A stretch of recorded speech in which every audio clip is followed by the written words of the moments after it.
Good evening, everyone. Just gonna take a few seconds to check if we're live, and I hope we are. It looks like we're good to go. Yeah. Evening, everyone. Hope everyone is well on this Monday morning, evening rather.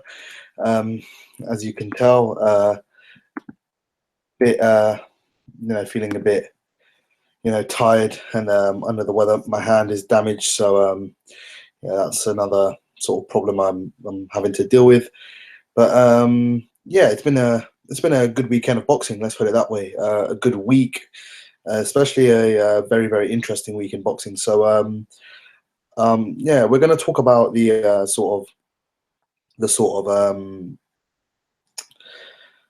weekend's action, news. There's a lot of news this week, and yeah, we're just going to kind of run through that. I've had a few comments about some of the content I'm bringing out, my delivery and that sort of stuff. I know I say a lot, but I'm trying to think of I said it again. I'm trying to think of different sort of topics to discuss, and it gets tough. It really is tough to kind of just the way I want to deliver it all the time. Very tough time schedule. I don't do it with a sort of phone or anything like that. I try to do it off the cuff, and maybe it seems me just my voice is a bit dodgy and that sort of stuff. So apologies to anyone that I turn off, and that is just my voice. So yeah, I kind of just roll with that, and thanks to everyone who subscribes and that sort of stuff. I got told I take too long, so let's crack right on. Yeah, I mean, yo, Harry, hope you're well, mate. Good to catch up in person as well. Evening, Peter, hope you're well, mate. Yeah, I mean, I have a list. I have a list. I don't. This is probably the only thing that I actually kind of pre-plan. But I had so much news that I want to talk about, and so much interesting news that that might captivate people's imaginations. Lighter weight classes, higher weight classes, Sky promotional stuff. So there is a lot of stuff I want to talk about. Your fight, possibly in a world title fight. So that is kind of what it is. We'll talk about that in a bit more detail. Tyson Fury. There's been a lot of news on Tyson Fury. AJ versus possibly Vladimir Klitschko, AJ versus Parker. There's some news on that. Evening, Damien, hope you well. Jack versus De Gale seems to be very, very close, and if not made. So that's something to talk about. Crolla versus Linares undercard. Terry Flanagan, he's come out with a few comments as well in regards to the fight, the winner, his weight, that sort of stuff. Cleverly versus Bramer is this weekend. Decent fight. Sort of boxer versus high output sort of technician. So yeah, that's something else to discuss. Sky commentary is something I want to discuss. Very interested to hear people's views on Sky commentary. How bad was it? How good was it? Who did you like? Who did you dislike? Michael Conlan signs for Top Rank. I know that was last week, but I did want to briefly discuss that. He's again talking about Carl Frampton, so that's something to discuss. Billy Joe Saunders, his return has actually been moved forward, 22nd of October on, you guessed it, Liam Williams undercard again. So it seems to be all Frank's big fighters are on Liam Williams undercard. So it is a bit of a joke. I mean, Billy Joe Saunders being on his undercard, but we'll discuss that. Let me know your thoughts on all of the topics that that I've kind of run down, and what anything you guys want to discuss. I'm happy to discuss any sort of matchups you guys are interested in and that sort of stuff. So let's kick right into it. Billy Joe Saunders does not have an opponent yet, and it's about less than a month away. So I'm assuming it's going to be some bottom feeder from our WBO rankings. Let's get right into it. Do you know what it is? I'm going to start with the bigger topic right at the start. I don't tend to do this, but Tyson Fury. Lots of news has come out to do with Tyson Fury. Some of the news that he should get a 4-year ban in some sort of magazine and newspaper spreads.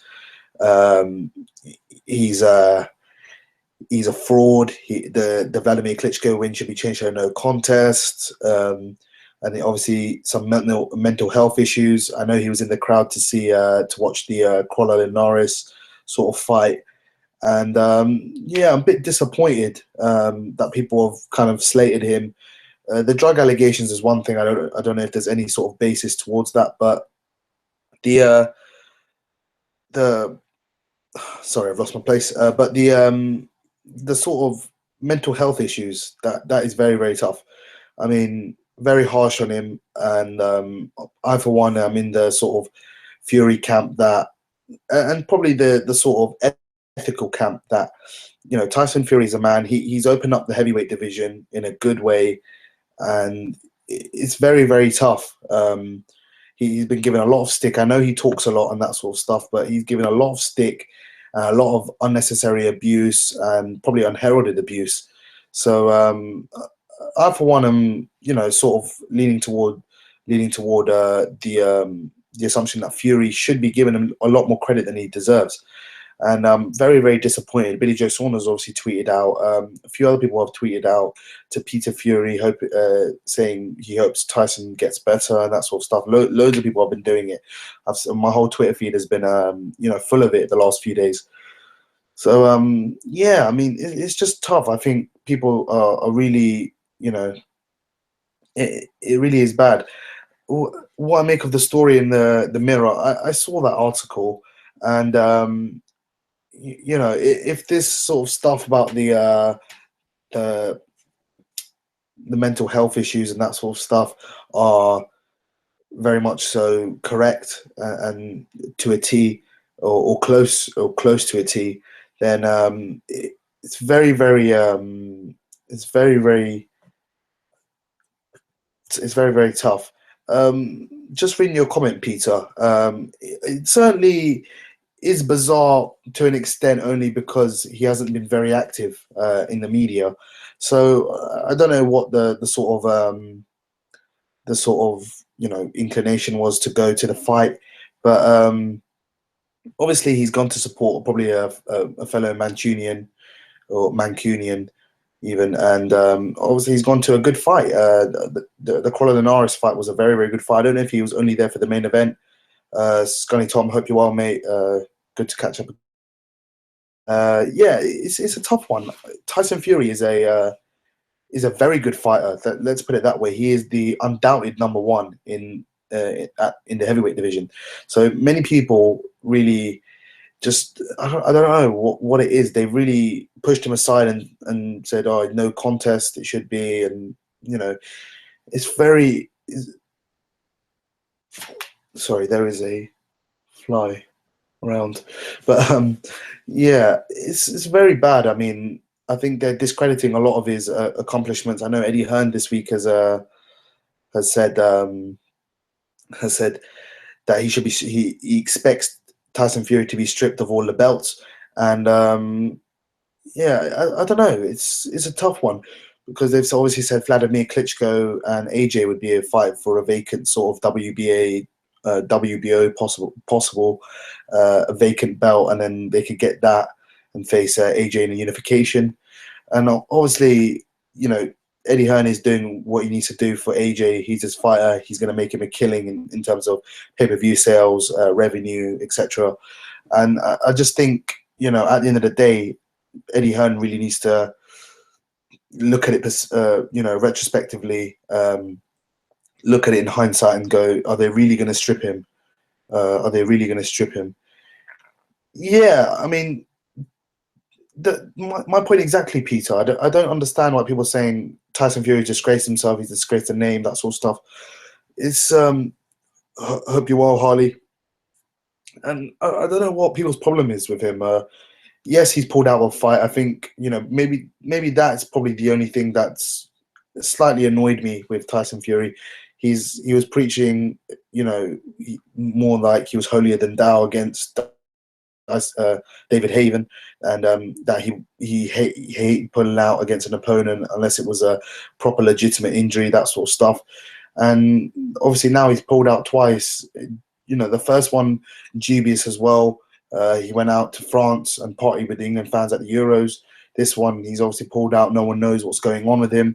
But you know, if he says he has an issue with this sort of mindset and that sort of stuff, there's no point in him going in there and getting brutally KO'd.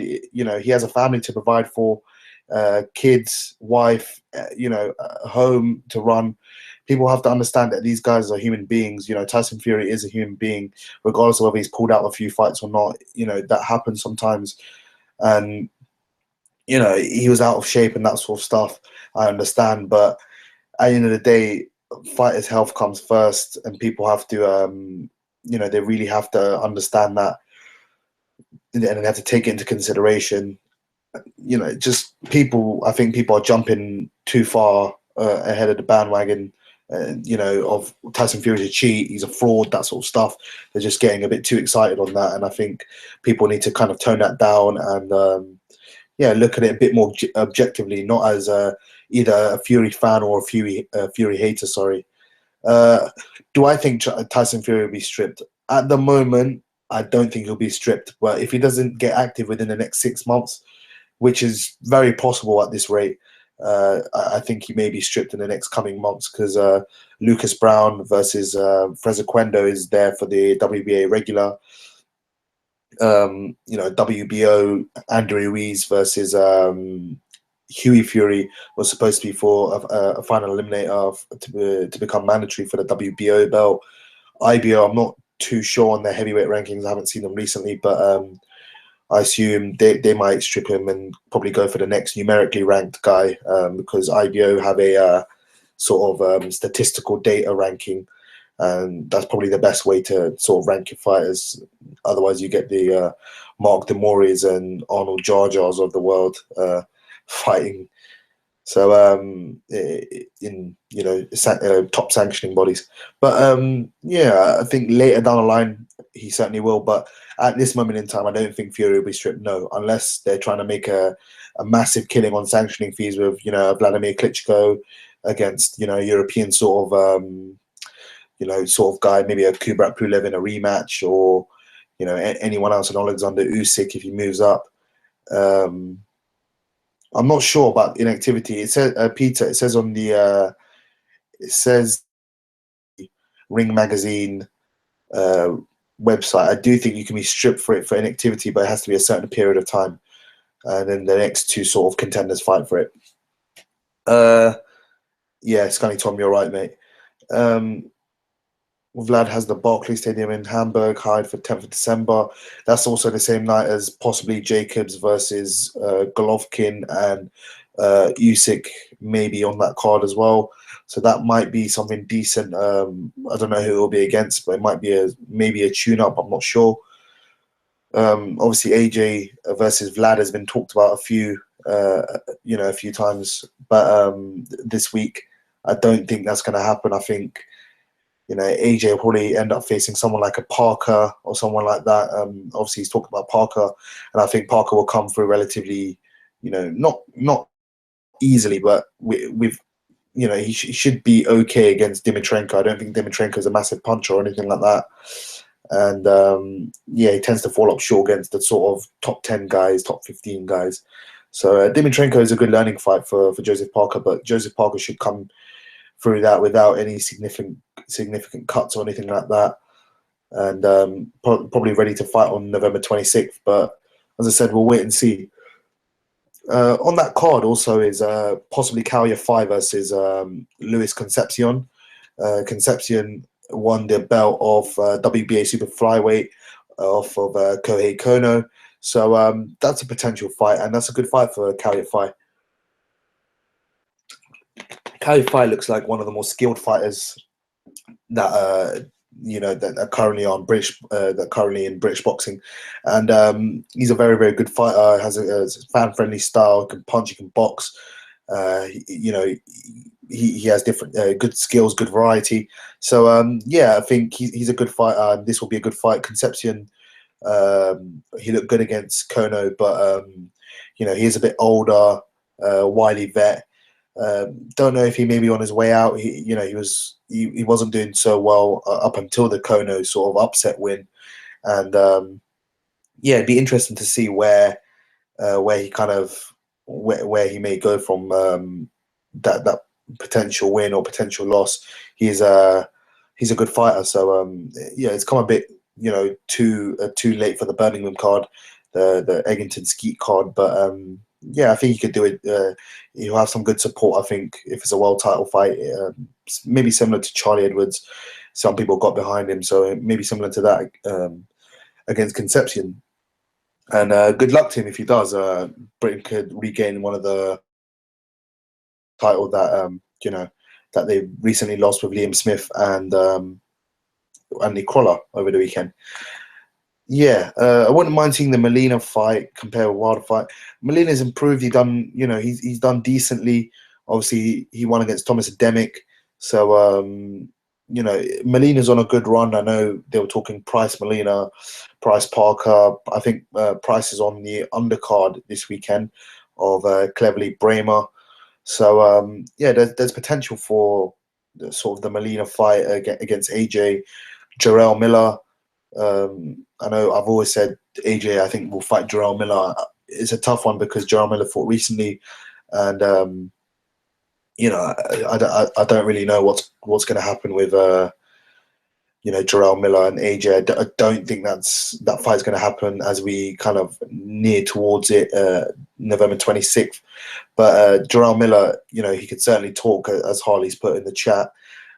He's got a big mouth and he can sell fights, and I think he's a beatable opponent. But he is one of them like rugged sort of guys that look very, very tough to knock out. And you know, I don't know if AJ will box him or try and take him out. We would have to wait and see. Jarrell Miller is slow as molasses, though, so yeah, that may be a decent fight, Molina fight, as I said.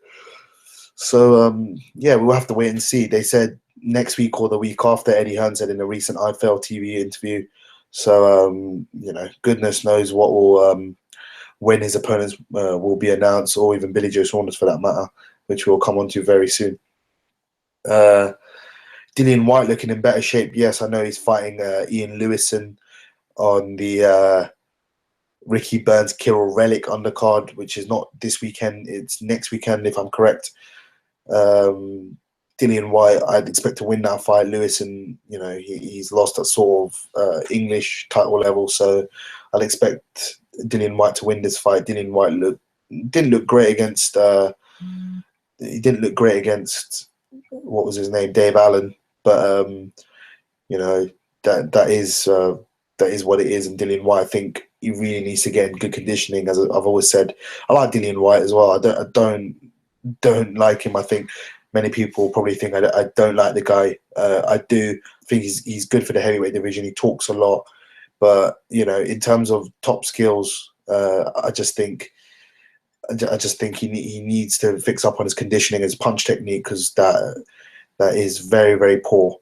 But yeah, so that's kind of my thoughts on Dillian White versus Lewis, and I didn't want to go too much into detail, but I'd expect Dillian White to win. We can discuss more of that next week. Lines are open. Anyone want to call in, please do. I know the usual two callers are in the chat. If you guys want to call, please do. Lines are open and free. So yeah, we can get some good discussion about the boxing this weekend as well. You know, this weekend, Cleverly Bramer, and you know, last weekend, Crolla undercard. Anything to do with it. So yeah.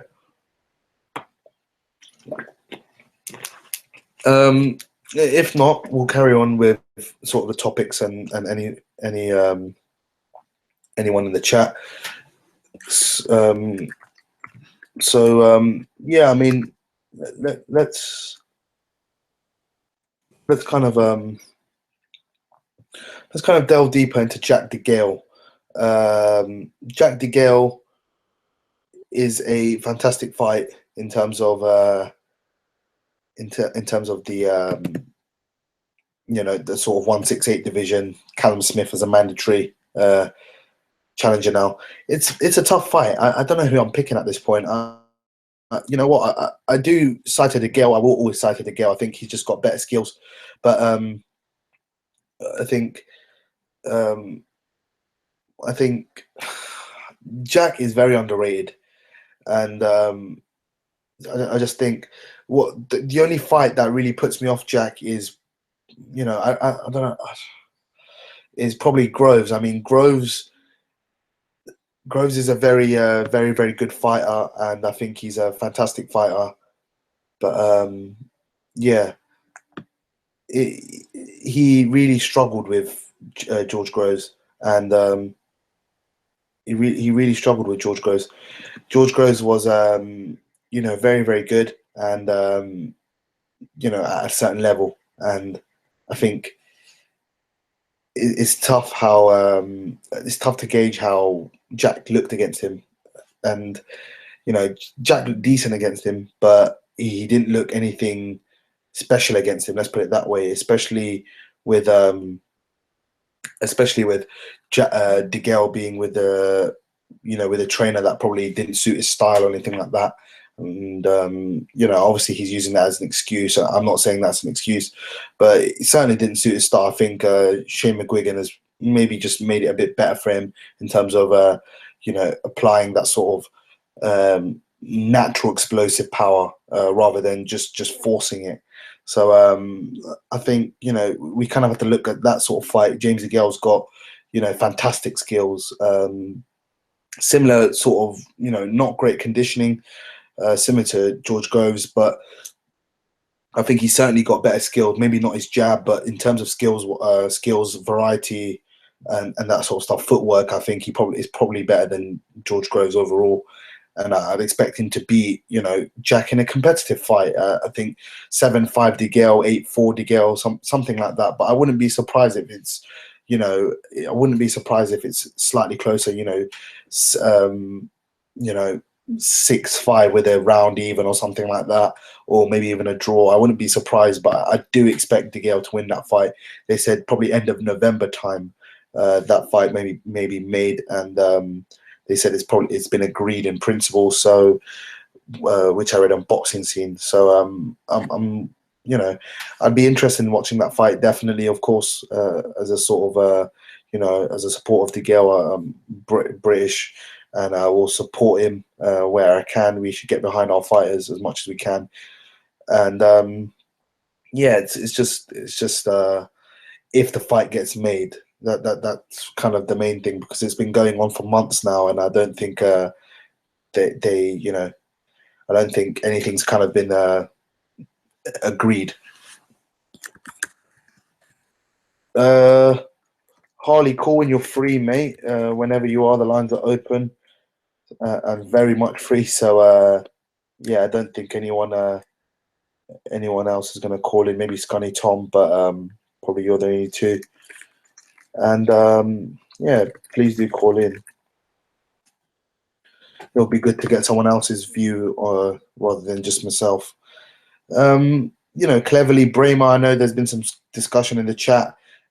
Cleverly Bramer. I mean, I've changed my mind a lot on this fight. I think Bramer. I lean towards Bramer, but I wouldn't be surprised. I wouldn't be surprised at all if you know, Cleverly wins the fight. Cleverly's a fantastic fighter. You know, he's got a great engine. He's got a good chin. You know, he's got everything you would want in the fight. I just think he lacks the punch power to really deter someone like a Bramer off him. Harley's calling in.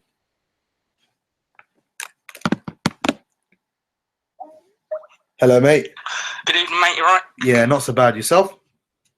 Yeah, good, mate. It's going to be a good week, I reckon. Boxing and everything. Yeah, I'm good, mate. Yeah, mate. Let's kick off with the weekend's action. How do you how do you find the weekend's action, mate?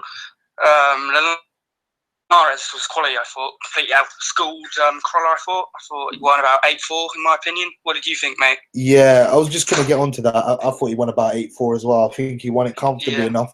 But the problem with Linares is, I know everyone's saying he's world class. He probably should be pound for pound. For me, fundamentally at the top level, if he faces maybe a Dejan Zlatikanin, I think, who's similar to Crolla. I think he would lose to Zlatikanin probably. That's kind of my thought on that. I think fundamentally he's not chinny, but he's vulnerable. With someone with good power, he's vulnerable. He has a lot of lateral movement, like a lot of body movement, shoulders and that sort of stuff. He doesn't really move his head. So Crolla caught him a lot. Yeah. Crolla caught him a lot. Flanagan could possibly be in, to be honest. I think Flanagan's style would suit it. And Mitchell gave him a lot of trouble, didn't he, I thought? Yeah, I think, if I'm honest, I was thinking of that over the weekend, straight after the fight. I think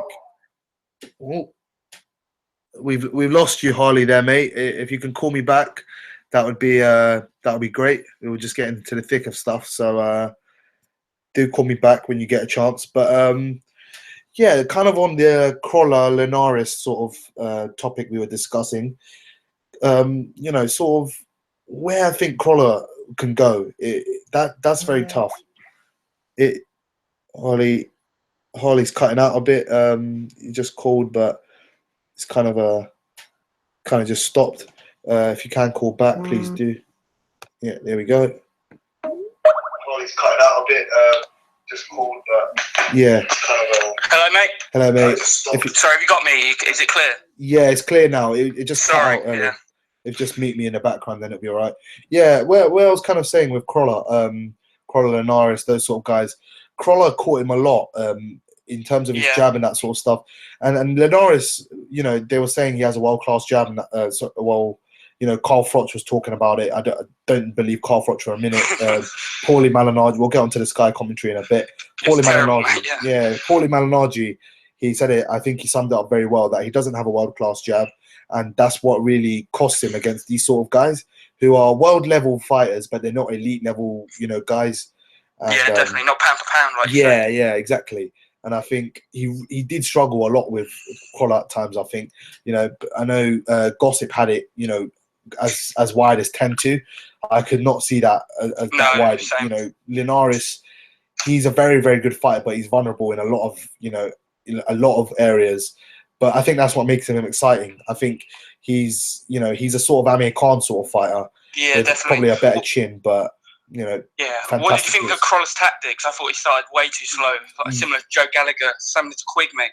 Yeah, do you know what? The first 4 or 5 rounds, I think some of the judges gave 4 or 5 rounds to Crolla. The first 4 or 5 rounds, which I thought was ludicrous.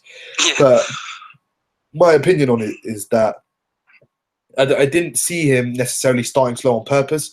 I just think he didn't know how to suss out Linares quick enough. The style, yeah, and I just think the style was very, very tough for Crolla to deal with early doors. And I thought he probably thought that he would cut him down the stretch, and he would stop him quite late on. And I don't believe anything that they said that he hurt Linares or anything like that. I think he was comfortable enough with pushing him back.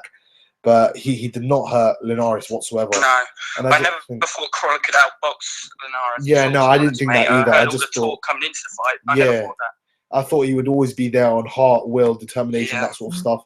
But he would not be there on pure skill. I just thought Linares was the classier operator. I think in regards to what you said about Flanagan, I think he might struggle.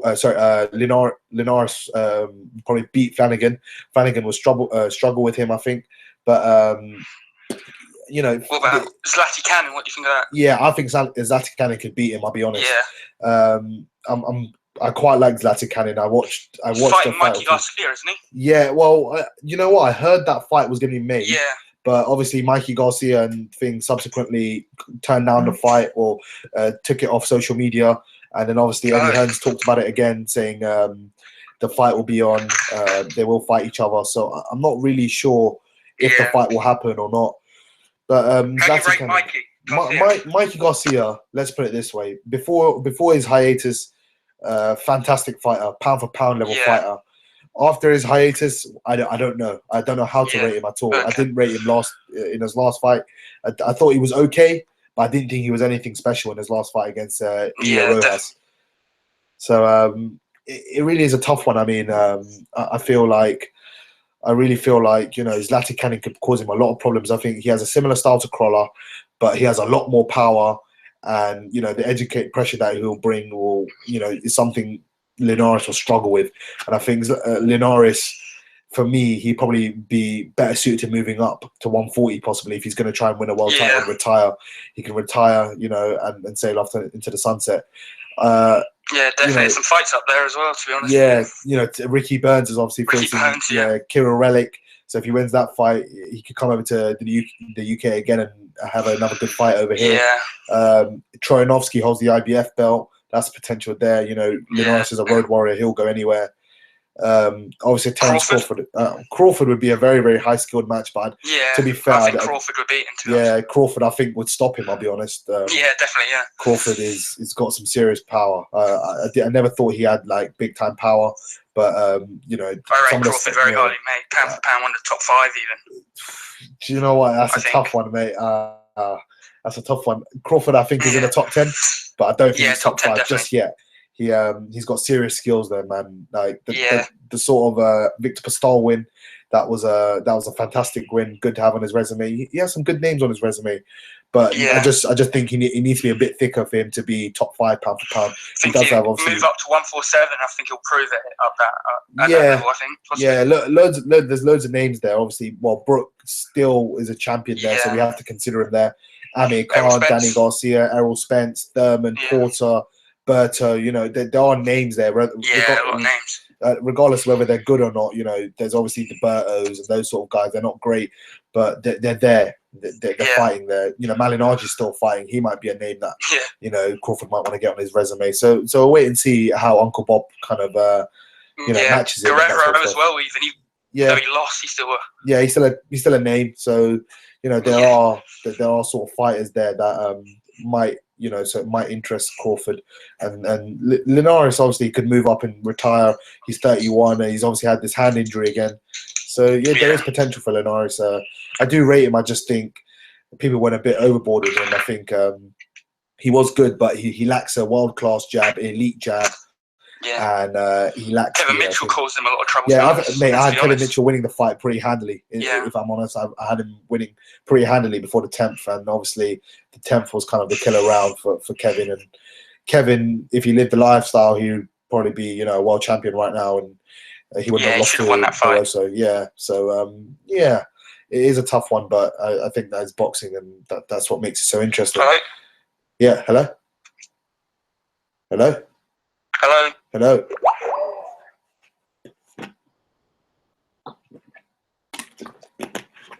Harley, if you want to call back, please do. If not, that's fine as well. You cut out towards the end. Yes, mate. Don't know what happened. I think you cut out. Sorry, mate. No worries. Nightmare at the moment. Yeah, Kevin Mitchell, mate. Yeah. So Harley, one more time, and if we go down, we'll have to call it curtains, mate. Call in one more time.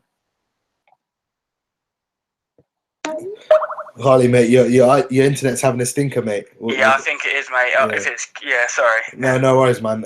We'll go one more time. If you cut out, then we'll catch up again later. But all right, mate. Yeah, cool. Hopefully, it lasts long. We'll kind of move on. What do you think of the sort of Crolla-Linares undercard? I know it wasn't inspiring, but what did you think of it?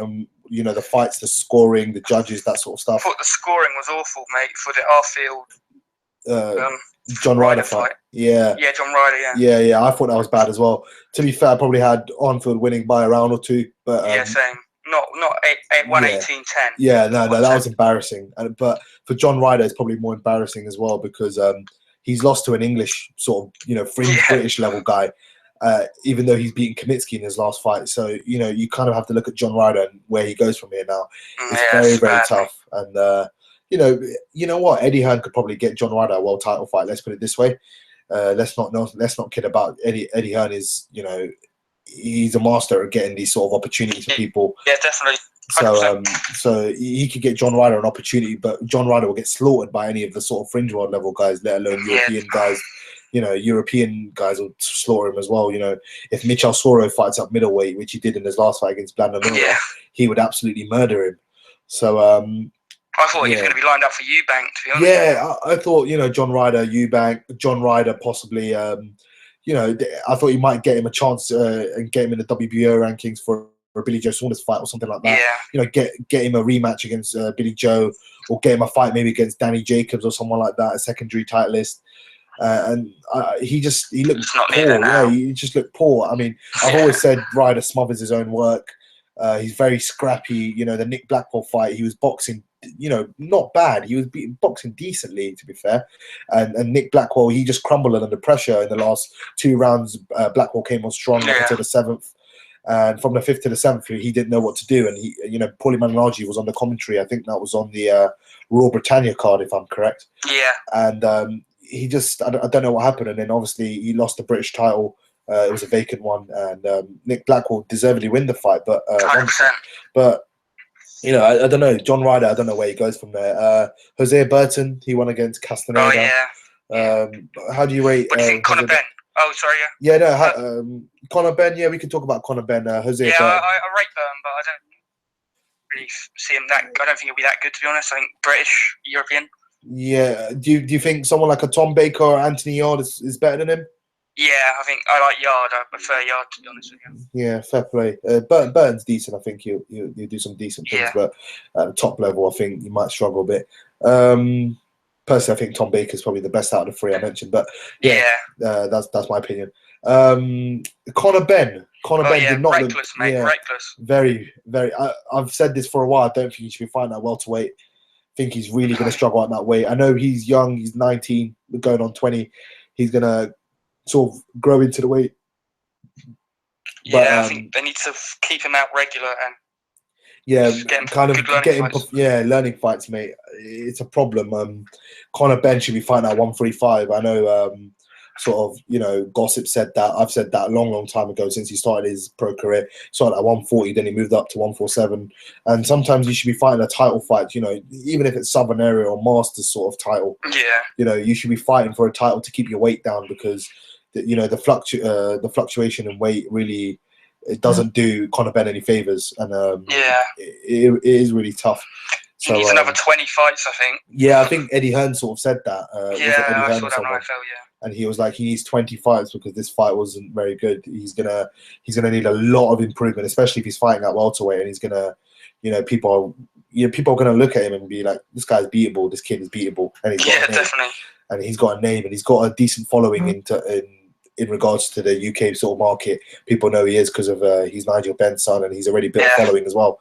So very, very tough. Very tough to kind of rate Conor Benn, and I don't know what's going to happen with him, but he's certainly getting good exposure. He's certainly getting good exposure. I can't. No one can't fault it. No one can fault it because he's got a name and that sort of stuff. So fair play to the kid. What do you think of Joshua then? His future fight? Mate, you know what? This has been going on week after week after week, and I ain't got a clue, to be honest. I don't think the Vlad fight will happen, to be honest with you. Yeah. Obviously, they've talked about, you know, they've obviously talked about Vladimir Klitschko versus AJ. Don't think that's possible. I've heard something that Vlad will probably be out sometime in December. Sort of, you know, they have a show. They have shows like that. I think that'd be Lucas Brown. Brown's a tough one because I think Brown will be fighting Oquendo. Yeah. So Scully Tom made a good point about Conor Benn actually. Welterweight. Yeah, I think so too. And I think the bigger punches at welterweight will, you know, Canelo might fight him. That's possible. You never know, mate. Keep Furman against him. Yeah, just I just don't think the power to keep the big guns off him, even at 140. To be fair, 135, I think he needs to be fighting there. And, you know, he'll be a big guy there because he'll grow into the weight as well. But we'll wait and see. Sorry, moving on, what we were saying about AJ. You know, it's a merry-go-round. It's been going on and on and on. And I just can't see who he's going to face, you know, apart from the sort of guys mentioned. Parker's a real possibility because he's facing Dimitrenko this weekend. So, you know, and I don't expect Dimitrenko to cause him you know, really tough night's work. Don't expect him to massively bruise up or swell or cut or anything like that. You know, might get just artificial swelling or something like that. But I expect Parker to come through that relatively comfortably. Definitely, I think 12-0 possibly. Decision 12-1, 12-10-2. I don't expect Dimitrenko to cause that many problems. Yeah, exactly. So I expect Parker to do pretty decently. And he'll be fresh, ready for the Joshua fight if that comes on November 26th. I don't expect it to be Klitschko. I don't expect it to be Stiverne. I think Stiverne's still holding out for the interim WBC against Povetkin. Oh yeah, Povetkin. Yeah. Pulev's obviously got some cold feet. There's not really anyone else. Molina's a possibility. I think David Price is a possibility. I know David Price is fighting this weekend on the Cleverly Brain undercard. You know, there are potential opponents. Jarrell Miller. I've also said it's Jarrell Miller, but I don't think it'll be Jarrell Miller. I just think the turnaround time is not enough. You know, there are fights there. There are fights there. Huey Fury is a potential opponent as well. Yeah, I like that fight, mate. So yeah, there are fights there for AJ. Let's put it that way. But if it really, you know, we don't know until we know. Eddie Hearn obviously said it's either next week or the week after. So you know, it is just a waiting game for Anthony Joshua. And yeah, I for one, I am interested in seeing who he is facing. He's facing Huey as well. What's happening with him? Obviously, Team Fury and everything. I don't know. Yeah, do you know what? I think Huey is, you know, mispromoted or underpromoted. I think, you know, he's so skilled, so he's such a good fighter, but I just think, you know, the problem is that he's not, you know, he's sort of not promoted properly, especially by Hennessy. I think they focus a lot on Tyson, and I think it really is a problem, and he's just not given the sort of credit he deserves for someone of his age and talent. But I still think he's got plenty of time to learn. I still think he's got, you know, a lot of time to learn, and you know, there's no rush with him. He's 21, if I'm correct. Yeah, so, he is 21, 22, I think. Yeah, he's got a lot of time, and you know, he can reign for a long time if Hennessy play cards right. And he's promoted on Box Nation, as in like Frank Warren's a sort of promoter on Box Nation. They show his fights there. Coverage, yeah. So coverage wise, he's okay. He's not, you know, he's not that bad. Scunny Tom made a point. Surely Box Nation can't survive much longer. So many pullouts this year. What are your thoughts on that? What are your thoughts on that? Any extended thoughts? Or? Oh, mate, it's a joke, isn't it? I feel for them because they've had the opportunities to maybe compete with Sky, but it just hasn't happened for them. Only Yamia and Canelo fight, really. Yeah, big one. Yeah, the problem is that I think Frank invests so much in his international fights that you know the purse and the availability of resources aren't there for the domestic, his domestic sort of fighters in terms of the guys he's actually signed, Liam Williams, those sort of guys. Billy Joe Saunders is actually on a Liam Williams undercard. I don't know what his fetish is with Liam Williams, but every sort of decent fighter is on a Liam Williams undercard. Yes. And I don't know I don't know what it is. It's, you know, Liam Williams isn't a big name either. Yeah, I mean, Liam Williams is a good fighter. Don't get me. Fighter. Yeah, he's got potential, but he's not the name. But he's not a name, and he's on his undercard, and you know the stadium will be half empty. They're not going to come, you know, to Wales for a Billy Joe Saunders fight, are they? You know, Eubank has a bit more appeal, a good name, but they're not going to come to Wales to watch him. You know, they'd rather watch him on the TV set. Like. Yeah. So I think Frank needs to sign someone big, mate. I don't think he can. He has the money, whatever. But yeah, I mean, he needs to do something. Yeah, I don't know, man. It's tough. Go partnership with BT Sport possibly or something. Yeah, I mean, I don't know. He's got with a lot of promoters, so it's not like a bad sort of problem. You know, it's not a bad deal or anything like that. But you know, Carl Frampton's obviously been on there. But you know, when you get the sporadic sort of viewing of one fighter, it's very tough to kind of, you know, keep the viewership up because they're coming for that one fighter. They're coming for that sort of, you know, 1 month and then they'll unsubscribe and that sort of stuff. And it's tough because obviously Sky, you're not going to go out your way to buy Box Nation if you already have Sky for the casual sort of fan.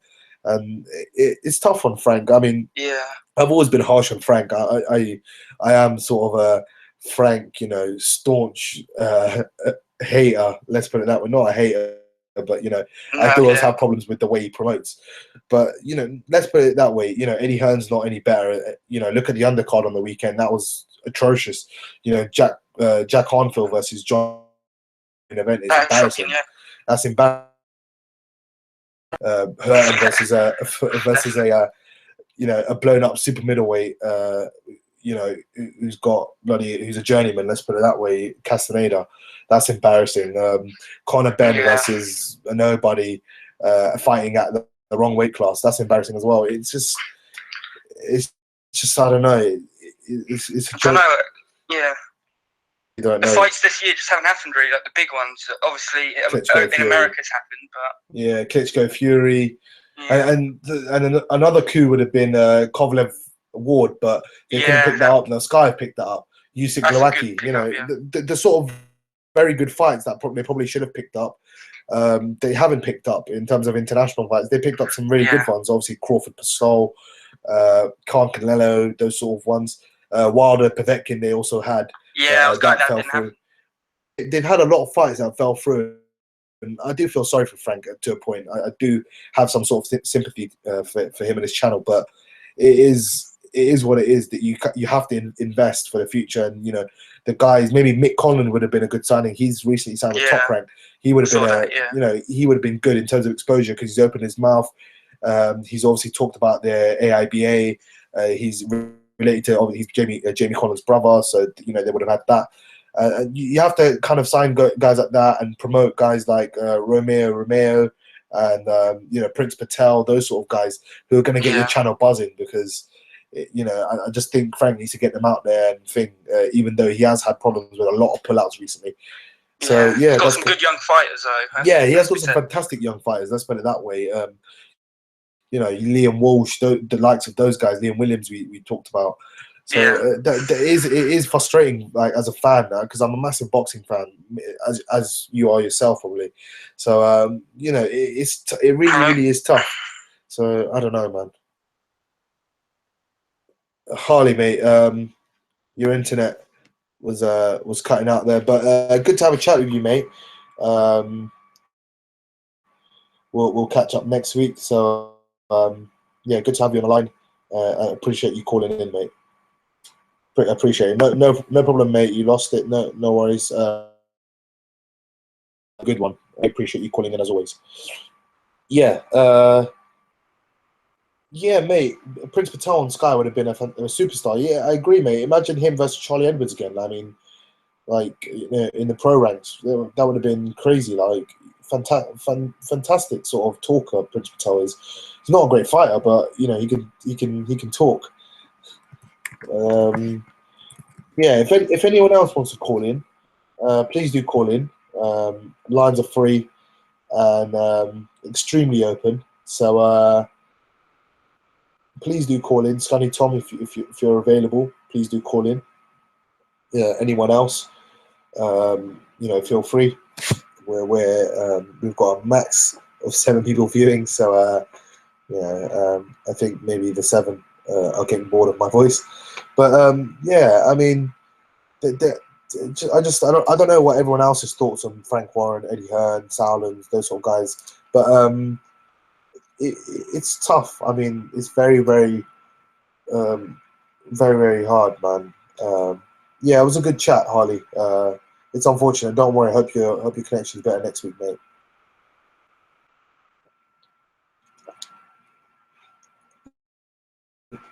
I don't know. So I'm reading some of the comments now that Warren is slowly sort of he's having problems with viewing and that sort of stuff, and he's really struggling, and Box Nation may not survive. I mean, it's tough, man. I do feel sorry for Frank because yeah, Frank Warren years ago was like Eddie Hearn now. Yeah, probably. I mean, you know what? I think he burnt a lot of his bridges. Henceforth, he had to open Box Nation and he had to start Box Nation. So maybe it's some of his own doing, but you know, fair enough. That is what it is, and that is a side of boxing that people don't really touch on. And I did do a video about exposure in boxing. You know, Eddie Hearn versus Frank Warren and Bob Arum versus Al Heyman and that sort of stuff. And obviously now K2 are there, Kathy Duva and Main Events are there. So you know, there are competitors there, but are they really as big as the sort of mainstream promoters? It is tough, you know. So yeah, we have we've kind of gone through most of the stuff. I briefly discussed Mick Conlan. Tom is calling in.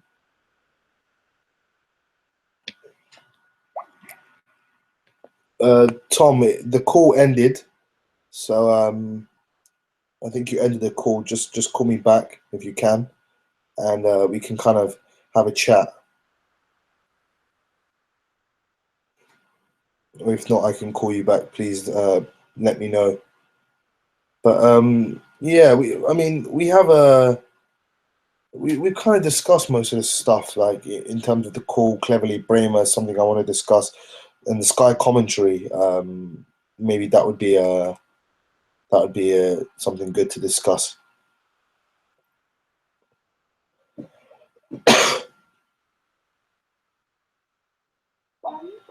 I will call. We can kind of have a chat. Yeah, Tom. Hello. Hello.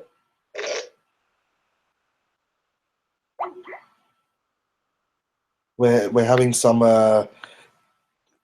technical issues with Tom calling in. So yeah, when you get a chance, please do call in. Just mute myself in the background, and so I can just hear you on the screen, and then we can just get you on live on air, mate. Everyone's connection tonight is not happening. Yeah, I don't know. I don't know if it's my phone or something like that. It's been all right. So I don't know. Maybe it's just a connection issue or something like that.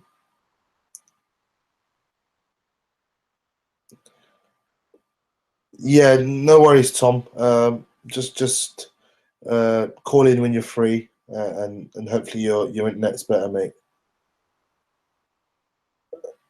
I've got a few tweets about Cleverly Bremer, and obviously I've said previously in the show as well. I think Bremer's going to win. I just think, the sort of yeah, no problem, mate. That's fine. Harley, that's fine, noise. As I said, I mean, it's tough, man. It really is tough. I think I'm going to go with Bremer in that fight. I'll be honest. And I think, as I said, I'm not surprised. I wouldn't be surprised if Cleverly wins, but I think he'd have to win a landslide in Germany to win that fight. I mean, the last fight in Germany, last big fight was Tyson Fury, Vladimir Klitschko, and Tyson Fury obviously got the decision. So yeah, I'd expect Bremer to win that fight, and I think Bremer's a classy operator, and he's got good skills, respectable power. So yeah, I think he's he's going to do a job on Cleverly, but I do hope Cleverly does. I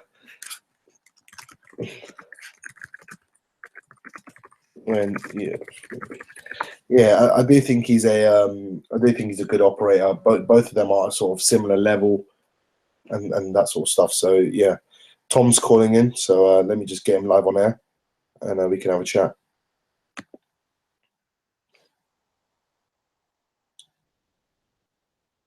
Hello. Hello. Can you hear me, mate? Yeah, I can hear you, mate, loud and clear. Good stuff. How you doing? Yeah, not so bad, mate. Yourself? Yeah, not too bad, shit, buddy. Yeah. So what did you think of the weekend's action and that sort of stuff?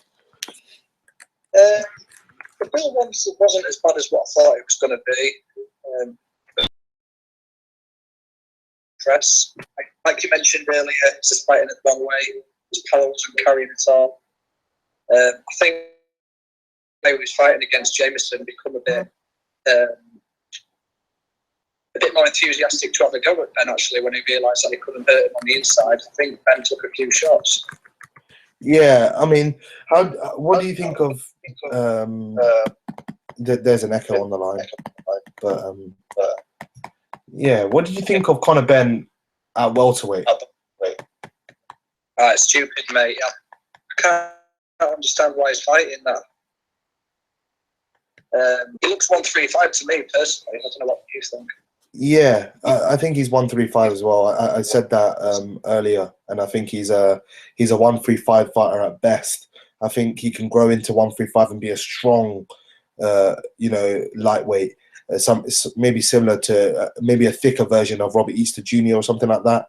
And I think he's a very, very good fighter. But at a lower weight class, he cannot fight above lightweight at this moment in time. I think if he fights the sort of welterweight guys, he'd get eaten up from Keith Thurman, Sean Porter. They're two big, strong, welterweights. Cal Brook, if he can come down and make their weight. Amir Khan.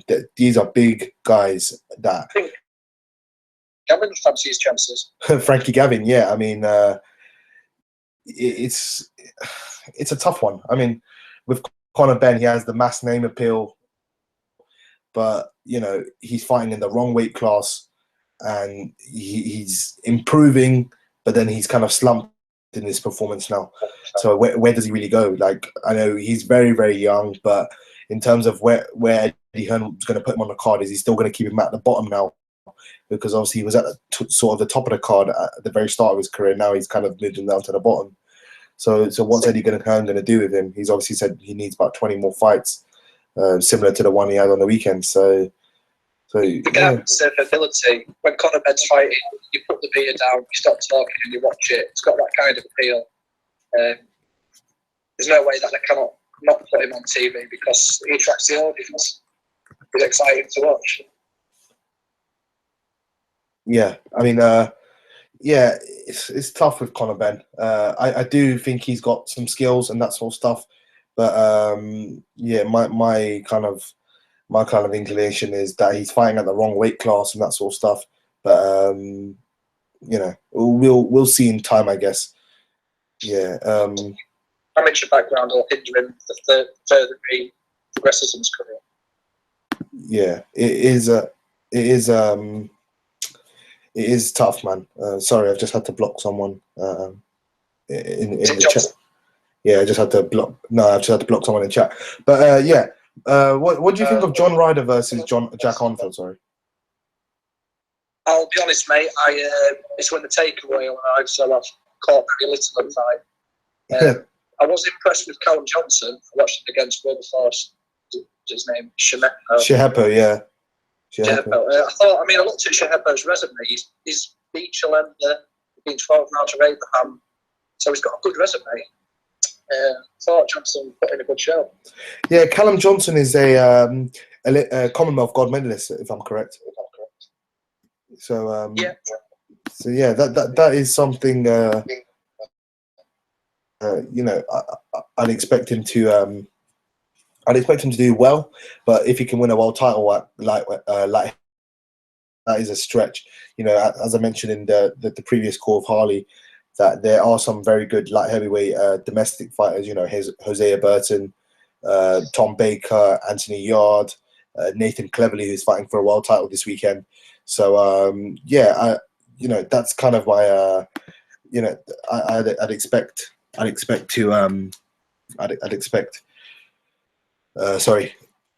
I'd expect him to be okay in and around the mix, but whether he can win a world title, it'd be tough. Any of those guys as well, they're all very good fighters, but the top of the division is very, very stacked. Let's put it that way. Bertabiev is there, Bertabiev, Kovalev, Ward. There's a lot of fighters, and then even underneath them, Bramer, Stevenson, Chilemba. There's a lot of fighters. So yeah, I don't know what your thoughts are on that, but you obviously seem to rate Callum Johnson. Yes. Fair play. I'll get in it. I'd like to see him against the likes of Burt and Buglioni. I think they'll be good fights. Yeah, but Buglioni was supposed to face Jose Burton. And Burton obviously faced Castaneda instead, so that would have been a good fight as well. I think Burton would have done a good number on him. I don't rate Buglioni, but they are good fights. In terms of the levels, I mean, they'd be a British sort of fringe European level, but moving up to European and that sort of stuff. They've all got good skills. I think all of them. Anthony Yard, Hosea Burton, all the guys that we've just mentioned, I think have very good skills. Maybe bar Buglioni, who's probably just a British level fighter. The rest have they're all good at sort of European level, but going past and facing the top elite guys at 175, are they really gonna Are they really going to beat them? I don't know. I'll be honest, I don't know, mate. Yeah, so, as for the main event, I scored the fight 9-3 to Linares. I don't agree with some people that I've seen that the fight was as far as a whitewash to Linares. I could see an argument for scoring the fight closer. I thought that, especially in the early rounds, got good pressure on Linares, but obviously it's a fight while on the skill set was. Yeah, mate. Do you know what? I'm inclined to agree with you. To be fair, I couldn't see. I was watching Gossip's vid, when it came out, and he said he probably put it, closer towards 10-2, 11-1, and this guy's back, so I'm gonna block him. Yeah, and it's tough. I mean, he's a good. That was a good fight, and I thought it didn't really, with the scoring and that sort of stuff.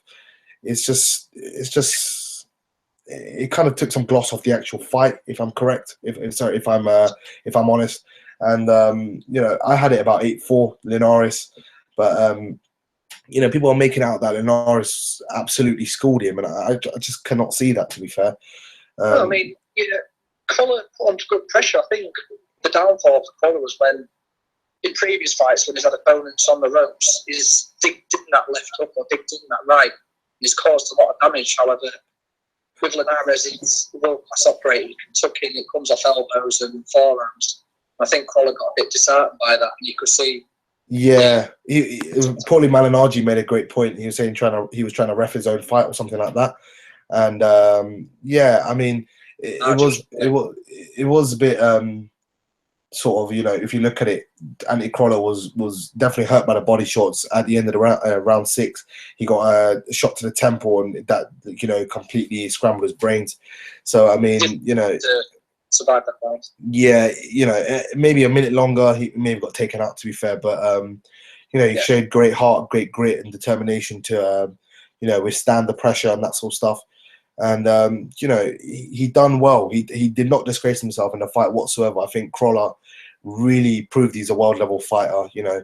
He caught Linares a lot. I mean, people were saying Linares, he was doing this great head movement and stuff. I didn't see him move his head at all, to be honest. He was getting his head pinged back at times. He was doing this great body movement and lateral movement, but he really struggled, I think, for me at times. Yeah. And I think Zlati Cannon would take him out, I'll be honest. I think Zlati Cannon is similar to Crolla, who punches a lot harder and probably, would have a good game plan going into the fight if he can maybe able to box and come in on the, on a Linares counter shot or counter attack or anything like that. And I think Linares might struggle a lot against Zlati Cannon. Cannon could beat him. He's probably one of the few guys that could beat him at 135.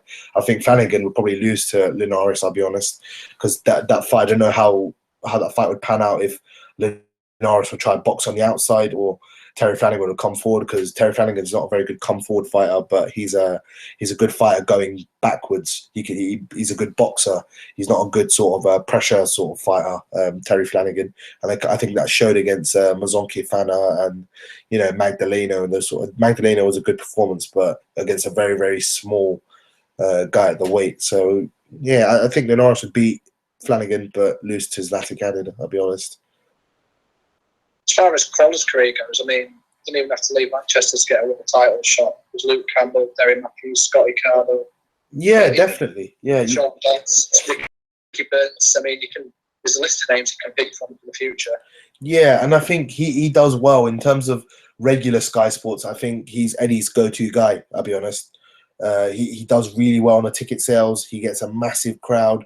There's a partisan crowd as well.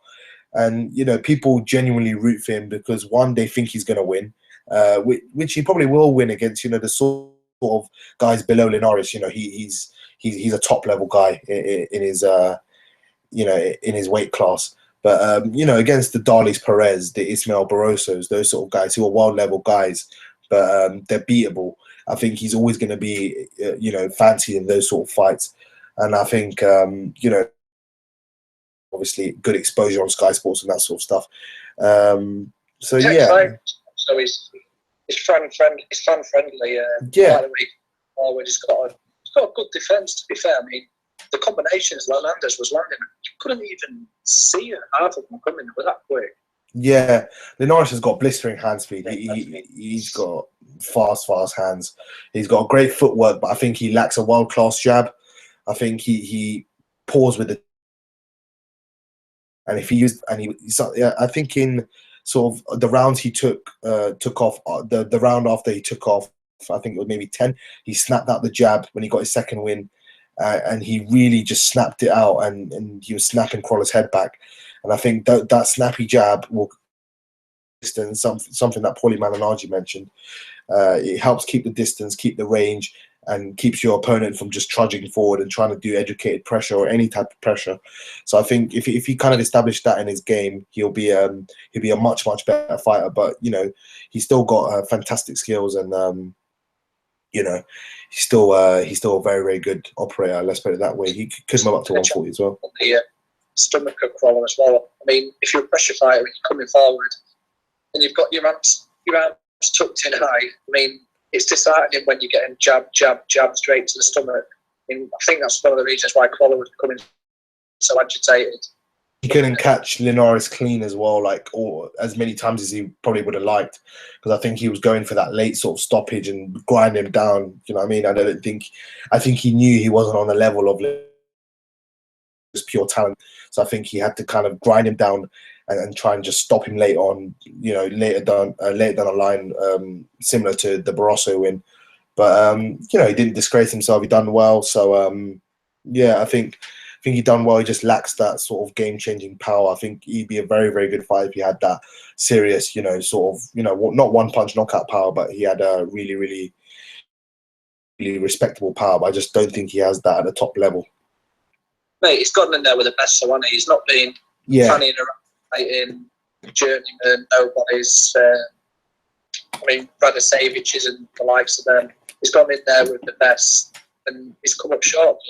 Yeah, definitely, mate. You're spot on, mate. He's gone in with the top guy. You know, Darlis Perez twice, Ismael Barroso, and then Linares, and he done decent against Linares as well. I mean, that's kind of my opinion. I know some people in the chat saying he didn't, you know, he didn't throw enough on that sort of stuff, but they have to realize that, you know, that styles make fights, and Linares obviously was doing, you know, feints and tricks and that sort of stuff in there to kind of disrupt Anthony Crolla's rhythm. But Crolla didn't disgrace himself at all whatsoever. He went in there with probably the best at 135 at this moment in time, and he really done. You know, he didn't do the service. So yeah, that's kind of my opinion on Crolla. He you know, he will come again. He's 29, I think 28, 29, and he's got you know, he's got plenty of time on his side, and he can, as you said, he can get a world title fight easily in Manchester, or he can get another big fight, domestic fight in Manchester, you know, similar to the John Murray fight or something like that. So, you know, Anthony Crolla will be back. I don't know about the immediate rematch. I don't think it's a good idea. I think, you know, a few fights in the interim will be good, or a Terry Flanagan fight if they're looking for that. Terry Flanagan said he probably got 2 fights left at lightweight, and then he'll probably move up to 140, and he's a quite big guy. So yeah, there is there are options there for Crolla. Yeah, definitely, mate. It's stacked at the domestic level, so you'll have no trouble finding fights. Yeah. What do you make of the sort of, you know, Billy Joe Saunders news, Fury, AJ, all of that news? Oh mate, where do you start? I mean, I've said this on BG comments. I mean, the writing was on the wall when they found Underlow in the Fury's. Was it last year? I mean, since he was banned by UCAD on July the 7th, when he pulled out the Klitschko fight, it's just been chaos since then. Since then, we've had pull-out press conferences. We've had Peter Fury calling AJ out for Huey. We've had Tyson revealing that he's suffering with depression. I mean, I don't deny that probably some mental health issues there, but it's all too convenient at the time. Something doesn't add up to me. Promise me. Yeah, you know what? It's tough, man. I spoke about it earlier in the show. I don't know if you were in the chat or not, but it's tough, man. I don't know what to make of all of this. I mean, Fury, you know, it is what it is. But what disappoints me more with Fury is the people that are slating him, you know, that supported him. All these sort of fans that say, you know, what Tyson Fury done. Are so proud in the, you know, in the Vlad fight and that sort of stuff. Now they're the first ones to slate him. They're saying, "Oh, what? So he should give up the belts now? You know, all the sanctioning bodies should strip him." And I just think, you know, they're not giving him a fair crack at the whip. If this was anyone else, if it was, you know, AJ, who's arguably more popular, or if it's, you know, any other world champion, they're probably, you know, no one's calling for Kell Brook to get stripped, and he's probably going to be out till next year. So I don't know why people are straight on the sort of Fury hate train. And you know, this is not me saying I'm a Fury fan or not. You know, I admire what he did. He went over to Germany. He beat the undisputed #1 in his division. He took all of his belts. He got unfairly stripped of one of the belts, and now AJ is parading around with one of those belts. To be fair, so AJ should actually thank Tyson Fury that he has a world title belt, and he's making a lot of money off it because he made a lot of money from that Charles Martin fight. So you know what disappoints me as well is just, you know, 5 weeks out, I think he was massively out of shape. He should have just said, you know what, I'm not ready for the fight. I mean, I'm having these sort of personal problems. I need time away from the game. If you want to strip me, you know, feel free to strip me. And I just think that people are just, you know, they're too quick to disregard Fury, saying I'll change it to a no contest, the Vlad fight and that sort of stuff.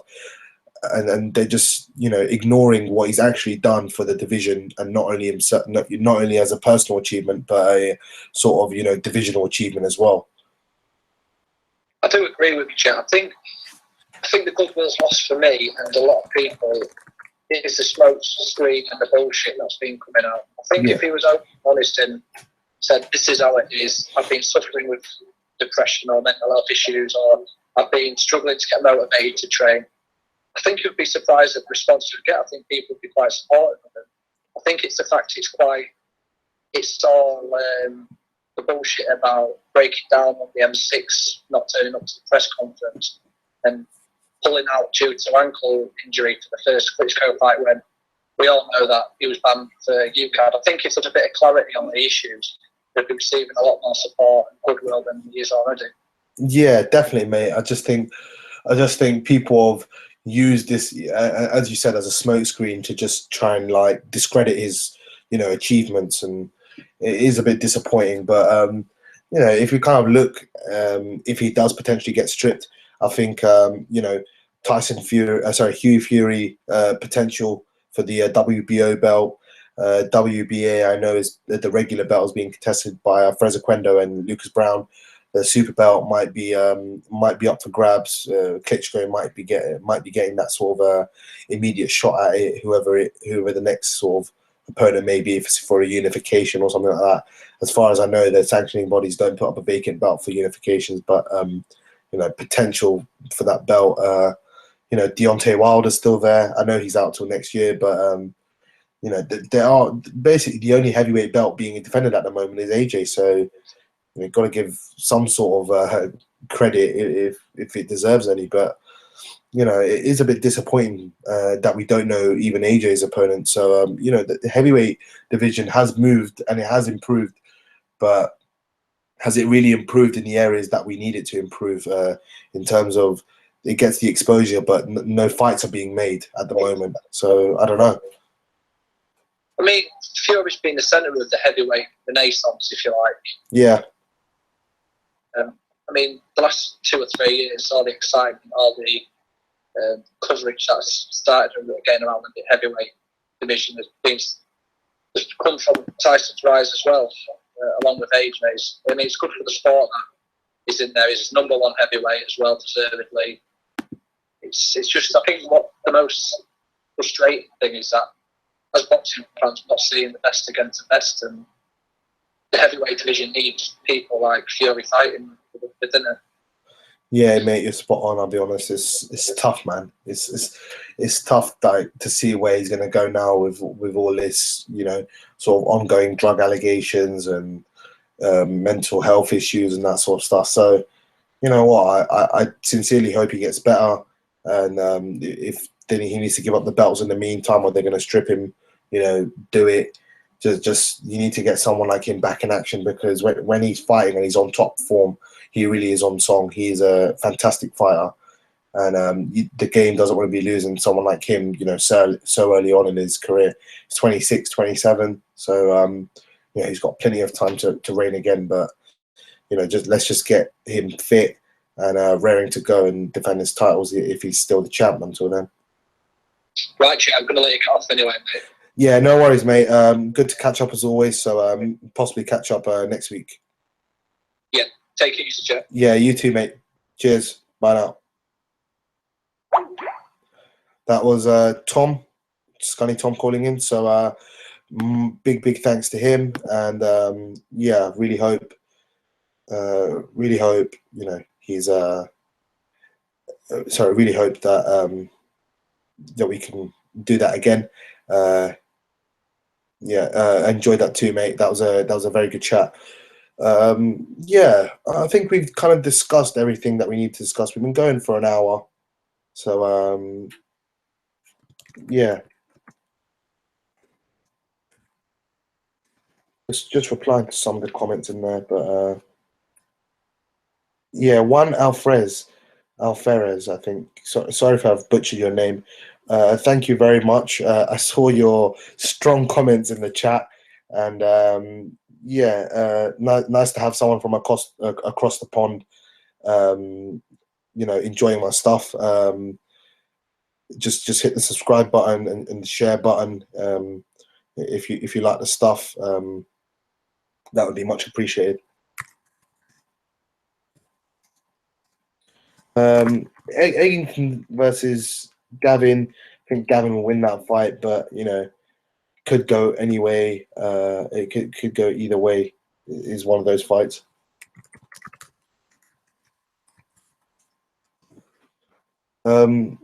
Jiggy 77XD, first time tuning in. Top discussion. Cheers, mate. Thank you.